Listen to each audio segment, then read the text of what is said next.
विद्यार्थी मित्रों नमस्कार। मराठवाडा शिक्षण प्रसारक मंडल संचालित श्री शिवाजी महाविद्यालय परभणी हिंदी विभाग BA द्वितीय वर्ष द्वितीय भाषा हिंदी तृतीय सत्र कथेतर गद्य के इस ऑनलाइन तासिका में मैं प्राध्यापक डॉक्टर शेषराव लिंबाजी राठौड़ आप सभी छात्रों का हार्दिक स्वागत करता हूं। जैसे कि विद्यार्थी मित्रों, अपने BA द्वितीय वर्ष की द्वितीय भाषा हिंदी के पाठ्यक्रम के अंतर्गत एक महत्वपूर्ण पाठ्य घटक है औरंगजेब की आखिरी रात, यानी ये एकांकी हैं। इस प्रस्तुत एकांकी की आज हम इस ऑनलाइन तासिका में चर्चा करने जा रहे हैं। मित्रों, औरंगजेब की आखिरी रात जो बहुचर्चित एकांकी हैं, ऐतिहासिक एकांकी हैं। इस ऐतिहासिक एकांकी के एकांकीकार हैं डॉक्टर राम कुमार वर्मा। सर्वप्रथम हम एकांकीकार का परिचय करवा कर लेते हैं। डॉक्टर राम कुमार वर्मा हिंदी एकांकी के जन्मदाताओं में से एक हैं। उन्होंने ऐतिहासिक घटनाओं, पौराणिक संदर्भों, समसामयिक समस्याओं एवं जीवन दृष्टियों को अपने एकांकी रचना का आधार बनाया है। रामकुमार वर्मा जी का जन्म सागर जिले के एक संभ्रांत परिवार में हुआ था। बचपन से ही इन्हें अभिनेता बनने का शौक था। इसी कारण वे आरंभ से ही रंगमंच से जुड़े रहे हैं। हिंदी साहित्य में कवि, नाटककार, एकांकीकार और आलोचक के रूप में रामकुमार वर्मा जी का प्रमुख स्थान है। विद्यार्थी मित्रों, एकांकीकार रामकुमार वर्मा जी ने अपने साहित्यिक काल में किन किन रचनाओं का लेखन कार्य किया है या किन किन रचनाओं की निर्मित की है, वो रचनाएं इस प्रकार से हैं। कविता के रूप में रामकुमार वर्मा जी ने वीर हमीर, चित्तौड़ की चित्ता, अंजलि, हिंदी गीत काव्य, चित्ररेखा, आधुनिक हिंदी काव्य, जौहर आदि कविताओं का लेखन कार्य या रचना उन्होंने की है। एकांकी संग्रह पृथ्वीराज की आंखें, रेशमी टाई, 4 ऐतिहासिक एकांकी, रूप रंग, कौमुदी, महोत्सव, मयूर पंख, रजत रश्मि, ऋतुराज, बहुरंगी नाटक, इंद्रधनुष आदि एकांकी संग्रहों का लेखन कार्य रामकुमार वर्मा जी ने किया है। नाटक के रूप में शिवाजी, चारुमित्र, तैमूर की हार, औरंगजेब की आखिरी रात, नाना फडणवीस, अशोक का शोक, कला और कृपाण, जौहर की ज्योति, महाराणा प्रताप, विजय पर्व, सागर स्वर, कुंती का परिताप, पृथ्वी का स्वर्ग आदि महत्वपूर्ण बहुचर्चित ऐतिहासिक नाटकों का निर्माण कार्य रामकुमार वर्मा जी ने किया है। इसके साथ ही साथ आलोचक के रूप में भी रामकुमार वर्मा जी काफ़ी विख्यात रहे। उन्होंने महत्वपूर्ण साहित्यिक रचनाओं के माध्यम से आलोचना भी की। वो आलोचक ग्रंथ उनके द्वारा निर्मित जो हैं, लिखित जो हैं, वो इस प्रकार के हैं। साहित्य समालोचना, कबीर का रहस्यवाद, ये बहुत ही बहुचर्चित ग्रंथ रहा उनका। हिंदी साहित्य का आलोचनात्मक इतिहास आदि। विद्यार्थी मित्रों, जैसे कि मैं पहले कह चुका हूं कि आज के इस पाठ्य घटक के अंतर्गत हम एक ऐतिहासिक एकांकी रामकुमार वर्मा द्वारा लिखित, इसका शीर्षक है औरंगजेब की आखिरी रात। मित्रों, इस शीर्षक से ये पता चल जाता है कि यह एकांकी मुगल बादशाह औरंगजेब के जीवन से संबंधित हैं, उसके कार्य से संबंधित हैं, उनसे संबंधित हैं। इस ऐतिहासिक एकांकिका के जो पात्र हैं वो इस प्रकार के हैं। आलमगीर औरंगजेब ये मुगल सम्राट हैं। दूसरा पात्र है जिन्नत उन्नीसा बेगम, जो आलमगीर औरंगजेब की सुपुत्री हैं। तीसरा पात्र है करीम, जो उस राज दरबार में काम करने वाला एक सिपाही है। चौथा पात्र हकीम हैं और पांचवा पात्र इसमें खातीब हैं, जो राज दरबार में पत्र लेखन वगैरह आदि करने में काम करता है। स्थान है अहमदनगर का किला और समय है 18 फरवरी सन 1707 रात्रि के 4 बजे प्रातः। मित्रों, इस एकांकिका की शुरुआत करने से पहले हमें ज़रा औरंगजेब के संबंध में थोड़ा चर्चा कर लेना ठीक रहेगा। औरंगजेब मुगल बादशाह था, परंतु वो बहुत ही क्रूर और कट्टर धार्मिक व्यक्ति था। कट्टर धार्मिक व्यक्ति था। उन्होंने अपने जीवन में एक भी ऐसा कोई परोपकारी या जनहिताव या जनता के हित के लिए उन्होंने कोई एक ऐसा कोई मौलिक कार्य जीवन में नहीं किया, या जब वो बादशाह थे बादशाहत के कार्यकाल में उन्होंने ऐसा कोई काम नहीं किया। रामकुमार वर्मा जी ने प्रस्तुत एकांकी में, जैसे कि औरंगजेब की आखिरी रात में, उन्होंने औरंगजेब का मानसिक संघर्ष, घनीभूत जो अंतर्द्वंद्व है उसका इसमें बहुत ही महत्वपूर्ण चित्रण किया है, एक अलग ढंग से चित्रण किया है। औरंगजेब के जीवन की ये अंतिम रात है। औरंगजेब मुगल इतिहास का आखिरी शासक है। वह अपने जीवन में हमेशा बुरे कर्मों के लिए ही पहचाना जाता है, और जब वह मरता है तो सारी जिंदगी का कलेश और निराशा, विकलता और व्यथा को लेकर ही मरता है। उसने जिंदगी के पूरे 27 साल दक्खन में बिताए और अंतिम सांस भी वहीं पर ली। इन्हें दक्षिण पे वो एक के बाद एक सियासतें इन्हें जीतने के लिए आक्रमण करने लगे। दक्षिण में आए और दक्खन में आने के बाद 27 साल तक वहीं पर उन्होंने बिताए और अंतिम सांस इन्हें मृत्यु को भी उन्होंने वहीं पर प्राप्त किया। दक्षिण को सर करने की यानी क्या क्या इच्छाएं थी औरंगजेब की, देखिए। दक्षिण को सर करने की, दक्षिण हिंदुस्तान को जीतने की, छत्रपति शिवाजी महाराज और मराठों को समूल नष्ट करने की, उसके बाद इस्लाम धर्म का झंडा पूरे हिंदुस्तान पर फहराने की इच्छा पूरी किए बगैर ही संसार से विदा लेता है। यानी क्या इच्छा थी औरंगजेब की कि दक्षिण को जीतने की, छत्रपति शिवाजी महाराज और मराठों को समूल नष्ट करने की, यानी उनको बिल्कुल निस्तानाबूद करना, मूल रूप से उनको पराजित कर देना। इस्लाम धर्म का झंडा पूरे हिंदुस्तान पर फहराने की उसकी इच्छा थी, पर यह इच्छा अधूरी रही, क्योंकि इस इच्छा को पूरी किए बगैर ही औरंगजेब इस संसार से विदा ले लेता है। प्रस्तुत एकांकी में औरंगजेब की विकलता का बहुत ही मार्मिक चित्रण रामकुमार वर्मा जी ने किया है। ये तो स्पष्ट है कि औरंगजेब काफी कट्टर धार्मिक था, स्पष्ट ही, इसमें कोई संदेह नहीं। उसने बीजापुर, गोलकुंडा जैसी मुस्लिम रियासतों को भी जीत लिया था, परंतु मराठों को नामशेष करने में वह कभी सफल नहीं हुआ। औरंगजेब को अब इस पड़ाव पर आकर ऐसा एहसास हो रहा है कि उसके राज्य में दुर्व्यवस्था फैल गई है। उसका कारण यह है कि अब औरंगजेब बूढ़ा हो गया है। आलमगीर बनने का उसका विजयी स्वप्न अब निराशा में बदलने लगा है, निराशा में परिवर्तित हो चला है। उसकी चिंताएं उसे एक पल के लिए भी चैन सुख नहीं लेने देती। अंत में वह हताश होकर औरंगजेब लौट आता है, या औरंगजेब लौट आया है, आप करिए, वो अंत में वह हताश होकर अहमदनगर लौट आया है। इस समय वह अहमदनगर के किले में बीमार पड़ा हुआ है। यानी उसका स्वास्थ्य ठीक नहीं है, उसका शरीर पूरी तरह से अब टूट चुका है, वो वृद्ध हो गए हैं, और इस वृद्ध काल में उसे तेज ज्वर और खांसी ने घेर लिया है।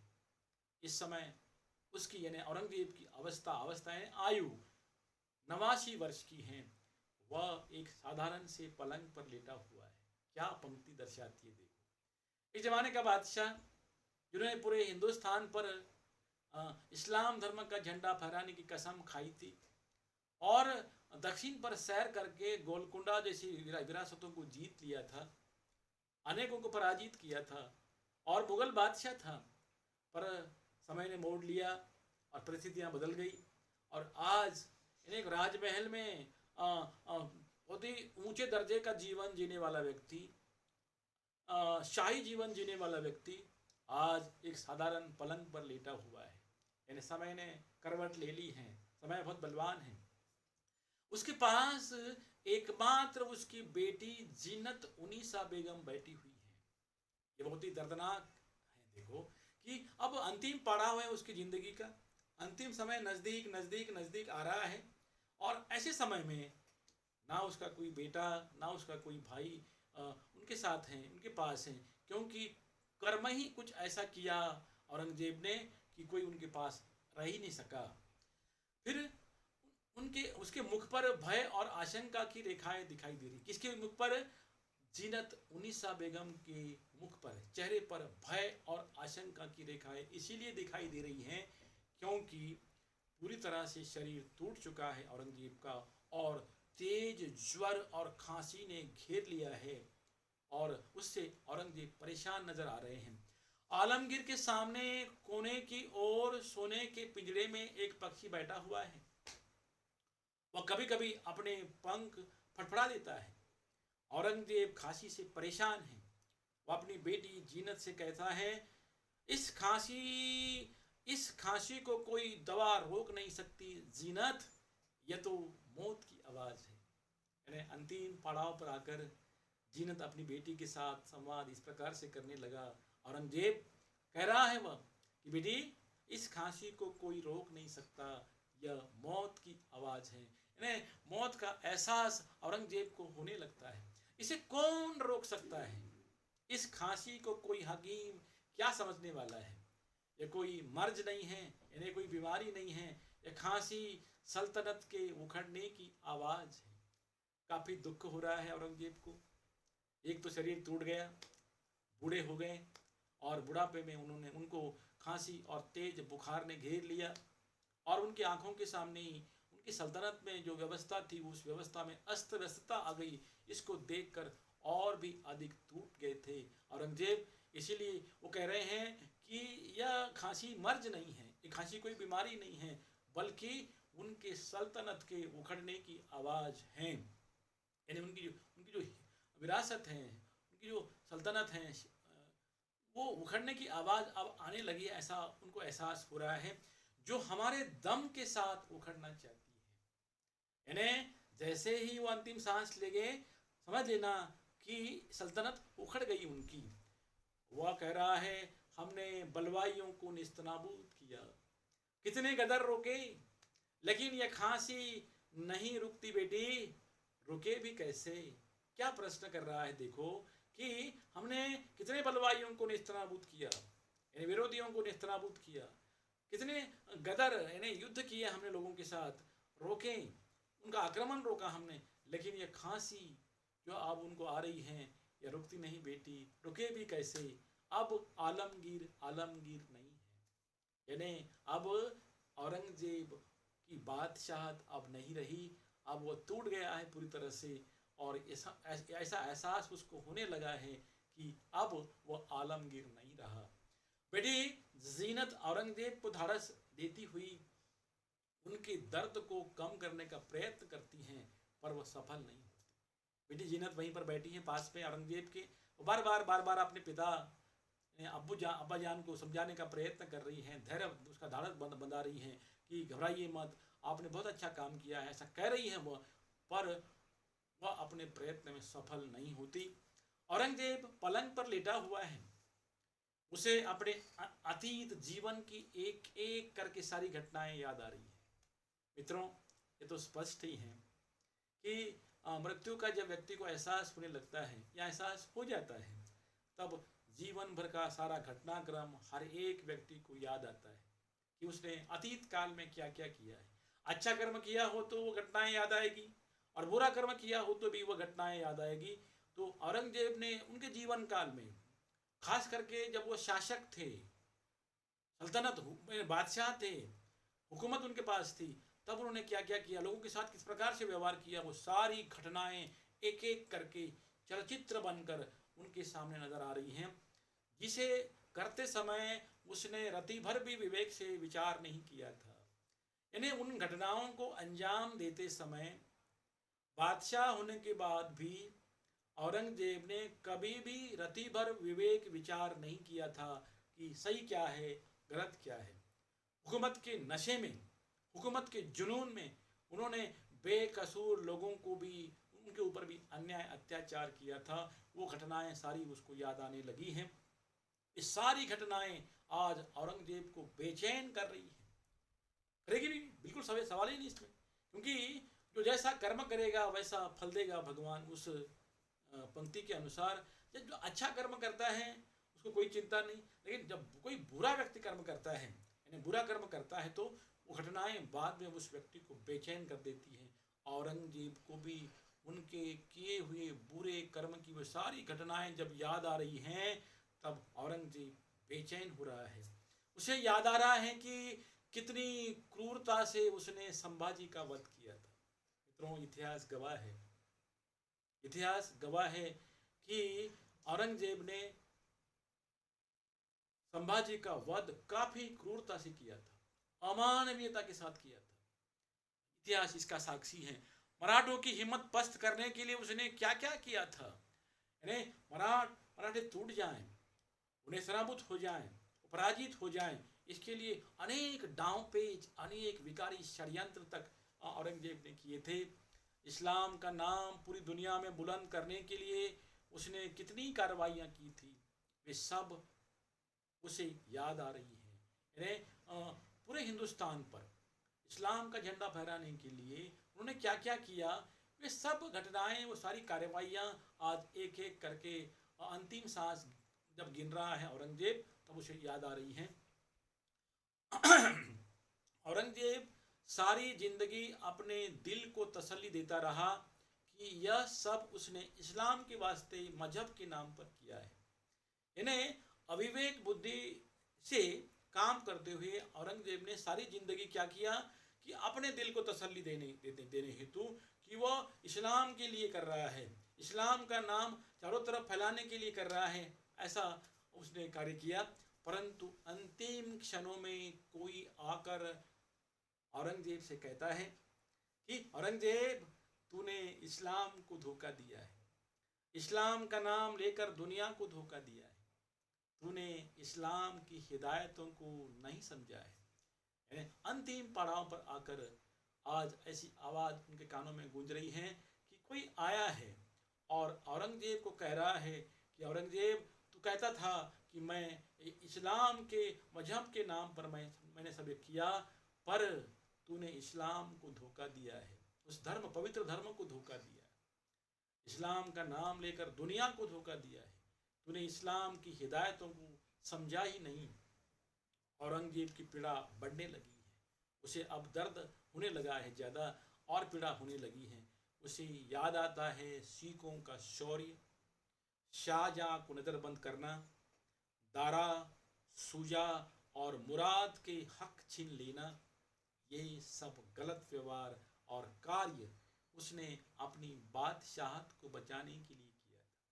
मित्रों, यहाँ जरा गौर करना चाहिए कि उनके जन्मदाता पिता शाहजहाँ को उन्होंने कैद किया। दारा, सुजा, मुराद जैसे अपने सगे संबंधियों को उनके उन्होंने हक छीन लिए, किसी लिए, और उनके साथ बहुत गलत व्यवहार किया। किसी लिए किया? ये अपनी बादशाहत, अपनी सल्तनत को बचाने के लिए किया था, इस्लाम का झंडा चारों दिशाओं में लहराने के लिए किया था। परंतु आज अंतिम सांस गिनते समय सब उसे व्यथित कर रहा है। उसे याद आता है कि उसने अपने जन्मदाता पिता शाहजहाँ को महल में कैद कर दिया था। तब बादशाह ने औरंगजेब से कहा था, क्यों आलमगीर, ताज तो कैद नहीं करेगा ना? यह कहते हुए बादशाह की जबान तालू से सड़ गई थी, गला सूख रहा था। गहरी सांस लेकर बादशाह ने मुमताज से कहा था, मुमताज हमारी बेगम, ताज हमें पत्थरों से नहीं आंसुओं से बनवाना चाहिए था, काश ये मुमकिन हो सकता। शाहजहां से सुने ये शब्द, यानी शाहजहां ने जब उनको कैद किया था, औरंगजेब ने वो कैदी बनाया था, तब बादशाह ने, यानी शाहजहां ने अपने बेटे को ये कहा था। वो सारी आवाज़, आज सुने हुए शब्द औरंगजेब को आज गहरी पीड़ा दे रहे हैं कि उन्होंने अपने पिता के साथ कितनी क्रूरता का व्यवहार किया है। उसका कारण यह है कि औरंगजेब ने अपने पिता शाहजहां का विश्वास कभी प्राप्त नहीं किया। कैसे प्राप्त कर सकता है? जो अपने जन्मदाता पिता को ही कैदी बनाता है, कैद खाने में रखता है, उसे आज अपने पिता की चीख पुकार सुनाई दे रही है। औरंगजेब अपनी बेटी जीनत से कहता है, बेटी, हमने अपनी सल्तनत के इमारत की नींव रूह दफन कर खड़ी की है। वास्तव है ये, क्योंकि इस सल्तनत की नींव उन्होंने रखी थी, उसको उन्होंने अनेक लोगों को धोखा दिया, अपने सगे संबंधियों को धोखा दिया, उनका कत्ल तक करवाया। इसीलिए क्या कह रहे हैं वे? हमने अपनी सल्तनत के इमारत की नींव में रूह यानी आत्मा दफन कर खड़ी की है। आज रूह तड़प कर आज रूह तड़प कर करवट लेना चाहती है, लेगी वह चीख रही हैं। जिन जिन लोगों को उन्होंने धोखा दिया, आज वो सब दिखाई दे रहा है। देखो भाई, मुराद से सुलह कर बाद में उसका खून किस प्रकार से किया है। जिस मुराद भाई ने औरंगजेब को मदद की थी, उसी का बाद में उन्होंने खून करवाया, खून करके उसको नेस्तनाबूद किया, उसको मिटा दिया। औरंगजेब को अपने सामने घुटने टेक कर गिड़गिड़ाते पिता शाहजहां दिखाई दे रहे हैं। अब क्या कहें, दुनिया में ऐसा कोई पुत्र जन्मा क्या आज तक जिसके सामने पिता गिड़गिड़ाए, घुटने टेक कर, दोनों हाथ जोड़कर। लेकिन औरंगजेब को इस प्रकार से नशा चढ़ चुका था अपनी हुकूमत का कि उन्होंने अपने पिताजी को तक बख्शा नहीं, शाहजहां को नहीं बख्शा। और शाहजहां गिड़गिड़ाते हुए उनको आज दिखाई दे रहे हैं। शाहजहां औरंगजेब से कह रहे हैं, आलमगीर, हमें अपना बेटा औरंगजेब वापस कर दो। बादशाही लिबास पहनकर हमारा बेटा बदल गया है। क्या वाक्य है! मानना पड़ेगा राम कुमार वर्मा जी को कि उन्होंने कितने संवाद अच्छे लिखे हैं। आलमगीर यानी औरंगजेब, अपना बेटा औरंगजेब हमें वापस कर दो। क्योंकि जब वो बादशाह नहीं थे तब उनका स्वभाव, उनका रवैया, उनका कर्म कुछ अलग ही था, परंतु जब से उन्होंने बादशाही लिबास पहन लिया, वो बिल्कुल बदल गए और काफी क्रूर कर्मा बन गए थे। औरंगजेब को यह याद आती ही बेहद दुख होता है और विचार करता है कि उसने जन्मदाता पिता को मृत्यु तक कैद खाने में कैद करके रखा, उनके प्रति थोड़ी भी दया नहीं दिखलाई, केवल अपनी बादशाहत बचाने के लिए पिता के साथ कैदी जैसा व्यवहार किया है। औरंगजेब को दारा का बचपन याद आता है। दारा का बचपन का शोर सुनते ही वह अपने कान बंद कर लेता है। मृत्यु शैया पर सोए हुए औरंगजेब को दारा की बचपन की आवाज खौफनाक अंधेरे में मुंह फाड़ कर खाने को दौड़ रही है। दारा का लहूलुहान मस्तक उसे दिखाई दे रहा है। दारा भाई के खून में रंगे अपने हाथों को वह मस्तक पर रखकर अपने किए हुए गुनाह से बचने का प्रयत्न करता है। कब प्रयत्न कर रहा है देखिए, यानी अपने भाई का खून तक वो करता है अपनी सल्तनत बचाने के लिए, सगे भाई का खून। और अब वो घटनाएं जब याद आ रही हैं, उनकी चीख पुकार सुनाई दे रही हैं, तब वह अपने दोनों हाथ मस्तक पर रखकर अपने किए हुए गुनाह से बचने का, अब किए हुए गुनाह से तो दुनिया में कोई बच पाया ही नहीं, ना बच सकता है, वह बेहोश हो जाता है। बेहोश इसीलिए होता है क्योंकि एक एक घटनाएं, यानी पिताजी को कैद करना, उसके बाद अपने भाई दारा का खून करना, उसके बाद ऐसे अनेक अत्याचार उन्होंने जो किए, साथ ही साथ संभाजी का जो जितनी क्रूरता के साथ उन्होंने वध किया था, वे घटना एक के बाद एक चलचित्र बनकर आज उनको याद आ रही है और वो उससे बचने का प्रयत्न कर रहा है, लेकिन बच नहीं सकता, इसीलिए वो बेहोश हो जाता है। जब उसे होश आता है तब हकीम करीम से ऐसी दवा मांगता है जो उसे बेहोशी के गर्क में ले जाए ताकि उसे अपने पापों से छुटकारा दिलाए। आज क्या है, आज वह सोच रहा है कि हकीम करीम उसे ऐसी दवा दे इस बेहोशी से छुटकारा पाने के लिए, क्या कि उसे बेहोशी के गर्क में और ले जाए, क्योंकि अब वो होश में आकर वो सारी घटनाओं को सहन नहीं कर पा रहा है। तो उसे अनेक उनके किए हुए पापों से छुटकारा दिला देगी।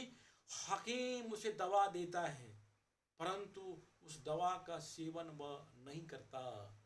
इन्हें इससे स्पष्ट हो जाता है कि औरंगजेब कभी भी दूसरों पर कभी विश्वास नहीं करता था। सगे भाइयों पर विश्वास नहीं किया, पिताजी पर विश्वास नहीं किया, अपने बेटों पर विश्वास नहीं किया, तो फिर हकीम तो कितने दूर के रिश्ते में आते हैं।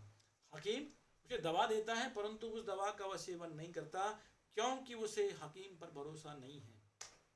वो अपनी बेटी से कहता है, बेटी जीनत देखो, ये हकीम दिल्ली और आगरा का नहीं है जिस पर भरोसा किया जाए, यह तो अहमदनगर का है। अंतिम सांस तक औरंगजेब का शकी स्वभाव नहीं जाता।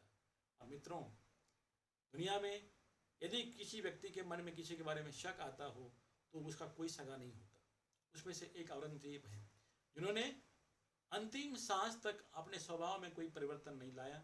हमेशा किसी पर भी वो शक ही करते रहे, और शक करने की वजह से उनके समीप कोई रिश्तेदार टिक ही नहीं सका, रिश्ते नाते टिक नहीं सके। उसे ऐसा लगता है कि शायद इस दवा में जहर होगा, यानी यदि वह दवा लेता तो आज निश्चित रूप से उसकी तबीयत में, उसके स्वास्थ्य में निश्चित सुधार होता, कुछ तो होता ना। पर उसने क्या समझा कि इस दवा में निश्चित कहीं न कहीं तो भी जहर होगा, इस अनुमान से वह दवा नहीं लेता, इसलिए वह उसे नहीं पीता है। आज औरंगजेब को इस बात का पछतावा हो रहा है कि जीवन भर अविश्वास के कारण उसने अपने परिवार के किसी भी सदस्य को अपना नहीं बनाया। कैसे बन सकता है कोई? भाई पर अविश्वास, पिताजी पर अविश्वास, बेटों पर अविश्वास, सभी पर अविश्वास, फिर अपना कैसे बनेगा कोई? देखिए, हर एक रिश्ता विश्वास पर टिका हुआ है, विश्वास पर। यदि हम दूसरों पर भरोसा करते हैं तो दूसरा अपना हो जाता है, पराया भी अपना हो जाता है। पर इन्होंने कभी किसी पर विश्वास ही नहीं किया, इस कारण कोई इसका इनका नहीं हो सका।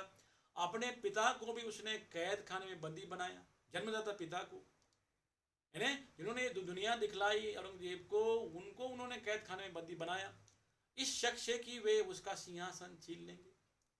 क्या शक था उनका कि उनकी जो राजगद्दी है, जो है सल्तनत उनकी, वो उनके पिता छीन न ले, इसीलिए अपने पिता को प्रतकाल में भी उन्होंने कैदी बनाकर कैद खाने में रखा।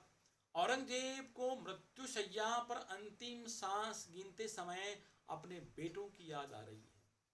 उनके बेटे मुअज्जम, आजम, काम बख्श, यानी जब वो बादशाह थे और उनमें हुकूमत का जुनून सवार था, तब उन्होंने अपने सगे बेटों को तक माफ़ नहीं किया, यानी अपने खून के कतरे को तक माफ़ नहीं किया, अपने अगली पीढ़ी को माफ़ नहीं किया। यानी मुअज्जम, आजम, काम बख्श आदि को वह याद आज कर रहा है।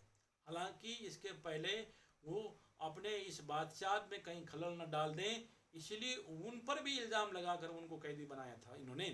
पर आज याद कर रहा है। कब याद कर रहा है? जब उनके इर्द गिर्द कोई नहीं है सिवाय बेटी जिन्नत के सिवा, और आज ऐसा लग रहा है कि अब मृत्यु की घटा नज़दीक आ गई है और कोई मेरा बेटा मुअज्जम, आजम, काम बख्श, इन तीनों में से कोई एक भी मेरे पास नहीं है।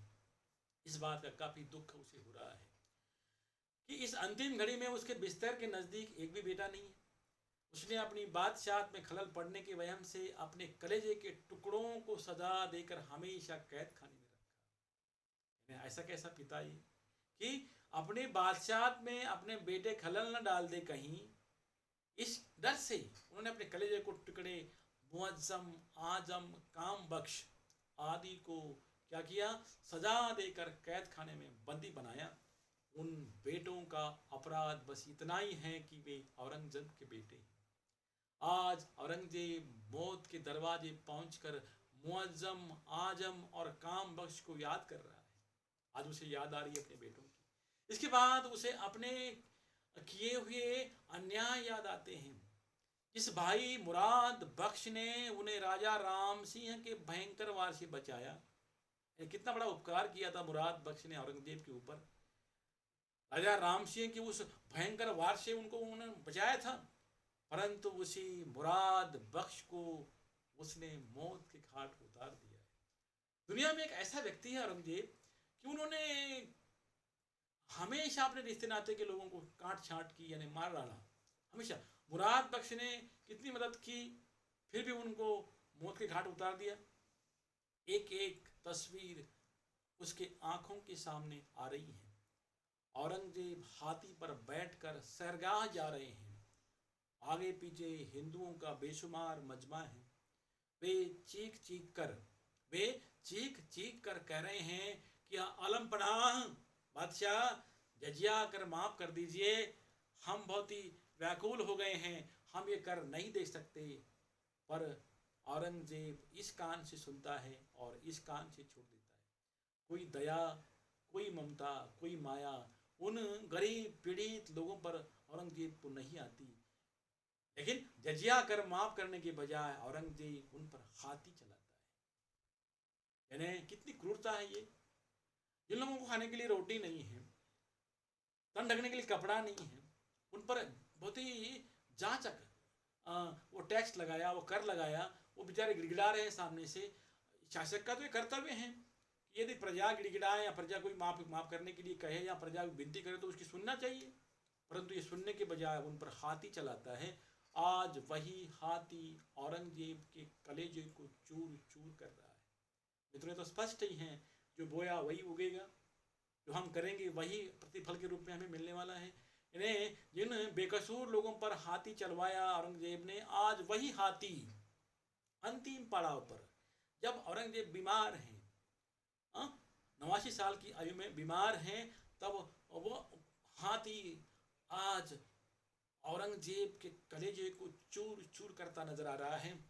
बेटी जीनत उन्हें दवा पीने की प्रार्थना करती है, तब वह कहता है, बेटी जीनत दवा नहीं, दुआ करो, दुआ करो, मेरे लिए अब दुआ से बढ़कर कोई दवा नहीं। यानी आप देखिए, जब उन्होंने पूरी जिंदगी में पूरे बुरे कर्म ही किए, बुरे कर्म करने के बाद दुआ कैसे लगेगी? दुआ तो उन लोगों को लगती है जो गरीबों को काम आता है, गरीबों को मदद करता है, दूसरों के दर्द को बांट कर लेता है, दूसरे के दर्द को बांट कर लेता है, उसको दुआ लगती है। क्रूर कर्मा को कभी दुआ नहीं लगती। वो गिड़गिड़ा रहा है, वो कह रहा है कि मेरे लिए बेटा तुम अब दुआ करो, दवा नहीं एक असर नहीं करेगी। उसे अब मृत्यु का एहसास हो जाता है। यानी औरंगजेब को इस बात का एहसास हो गया है कि अब मृत्यु दहलीज तक आ गई है, दरवाजे तक आ गई है, सांकल बजा रही है। इसलिए खातीब को बुलाकर अपने बेटों को खत लिखवाता है। यानी उनका जो शाही खातीब है, पत्र वगैरह लिखने वाला, उनको बुलाने के लिए कहता है और उनको बुलाकर अपने बेटों के नाम से वह खत लिखता है। उसे अपने किए कुकर्मों का पछतावा हो रहा है। अब हो रहा है, जब दुनियादारी छोड़ने का समय आ गया तब हो रहा है। वो कह रहा है, जो सजाएं हमने दी हैं, जो गुनाह हमने किए हैं, इन सब का अंजाम हम अपने आगोश में लिए हुए हैं। वह पत्र में खातीब के माध्यम से ये कह रहा है कि जो सजाएं हमने दी हैं बेकसूर लोगों को, हालांकि उनके तीनों बेटे बेकसूर थे, पिता भी बेकसूर थे, इसमें कोई दो राय नहीं। जो गुनाह हमने किए हैं बेकसूरों को सजा देकर, इन सब का अंजाम यानी परिणाम हम अपने आगोश में लिए हैं। हम तुम्हें खुदा पर छोड़ते हैं। अपने बेटों को कह रहा है वह, हम तुम्हें खुदा पर छोड़ते हैं। वह अपने बेटों को सत्य के मार्ग पर चलने की सीख देता है। अब अंतिम पड़ाव पर अंतिम सांस गिनते हुए वह अपने बेटे को ऐसी सीख दे रहा है कि बेटे तुम हमेशा सत्य के मार्ग पर चलो। हालांकि औरंगजेब जीवन में कभी सत्य के मार्ग पर चला ही नहीं। उन्हें क्या अधिकार पहुंचता है आज? जो खुद चला नहीं, वो दूसरों को कैसे कह सकता है सत्य के मार्ग पर चलने के लिए? पर उसे ऐसा एहसास हो गया, इसलिए अपने बेटों को कहने लगा है वो कि सत्य के मार्ग पर चलो बेटा। औरंगजेब अंत में अपनी बेटी जीनत से कहता है कि उसकी देह को बिना कफन का कब्र में दफना दिया जाए, ताकि मिट्टी पर हरियाली छा जाएगी। यानी अब तो उनको पूरा एहसास हो गया कि कुछ समय के बाद अब ये ज़िंदगी खत्म होने वाली है, जीवन खत्म होने वाला है। इसलिए अपनी बेटी को उसको अंतिम इच्छा बतला रहा है कि जब उनकी मृत्यु हो जाएगी तब उनकी देह को बिना कफन का कब्र में दफना दिया जाए, ताकि मिट्टी का उस मृत शरीर को ऐसा एहसास हो उस मखमली हरियाली का। आखिरी में वह दारा सुजा मुराद से माफ़ी मांगते हुए अंतिम सांस लेता है। धन्यवाद मित्रों। इस प्रस्तुत एकांकी में एकांकीकार रामकुमार वर्मा जी ने औरंगजेब के चरित्र पर प्रकाश डालने का प्रयत्न किया है कि औरंगजेब जैसा क्रूर कर्मा, निष्ठुर, इस्लाम के नाम पर अन्याय अत्याचार करने वाला व्यक्ति ना पहले इतिहास में हुआ और ना ही बाद में। इसलिए वो अपने भाइयों को बख्शता नहीं, भाइयों का कत्ल करवाता है, अपने सगे बेटों को जेल में बंद करता है, यहाँ तक ही नहीं अपने जन्मदाता पिता को तक वो कैद खाने में रखता है। और जो गरीब पीड़ित प्रजा है उनको टैक्स माफ़ करने की बजाय उन पर हाथी चलवाता है। और जब मौत की घड़ी आ गई, अंतिम घड़ी आ गई, तब उसे उसके किए हुए सारे कर्म एक के बाद एक के बाद एक के बाद एक चलचित्र के रूप में याद आने लगे। तब उसे अंतिम पड़ाव पर आकर पश्चाताप होने लगा है। पर समय चला गया न हाथ से। यदि यह पश्चाताप उसे जब वो बादशाह थे तब होता तो उनके हाथ से कोई न कोई तो भी अच्छा कर्म होता, और आज ये पश्चाताप करने की नौबत ना आती। मित्रों, व्यक्ति को अपने जीवन में हो सके उतने अच्छे कर्म करने चाहिए, हो सके उतने, कम से कम बुरे कर्म तो नहीं करने चाहिए, कतई नहीं करने चाहिए। हमसे अच्छा नहीं होता तो किसी का बुरा मत करिए, क्योंकि बुरे कर्म का नतीजा निश्चित ही बुरा होता है और अंतिम सांस लेने से पहले ही वह सब कुछ चुकता करना पड़ता है। जैसे कि औरंगजेब को अंतिम सांस लेने से पहले एक घटनाएं याद आती रही और उन घटनाओं के माध्यम से उसे काफ़ी पीड़ा हुई, मृत्यु समय काफ़ी पीड़ा हुई, और यह पीड़ा उसे अनेक वेदना दर्द देने लगी। तब वो अपने बेटे की माफ़ी मांगता है, सभी की माफ़ी मांगता है, भाइयों की माफ़ी मांगता है। अब माफ़ी कब मांगता है? जब जाने का समय आ गया है। कहने का तात्पर्य यह है कि इस एकांकिका के माध्यम से रामकुमार वर्मा जी ने एक इतिहास के एक ऐसे चरित्र को हमारे सामने लाकर खड़ा कर दिया है कि कितने क्रूर कर्मा थे औरंगजेब, काफ़ी दुष्ट और प्रजा के हित की दृष्टि से एक भी काम न करने वाले, अपने पिता को कैद खाने में रखने वाले ऐसे औरंगजेब का चरित्र, उसका स्पष्टीकरण इस एकांकिका के माध्यम से आज रामकुमार वर्मा जी ने हमारे सामने किया है।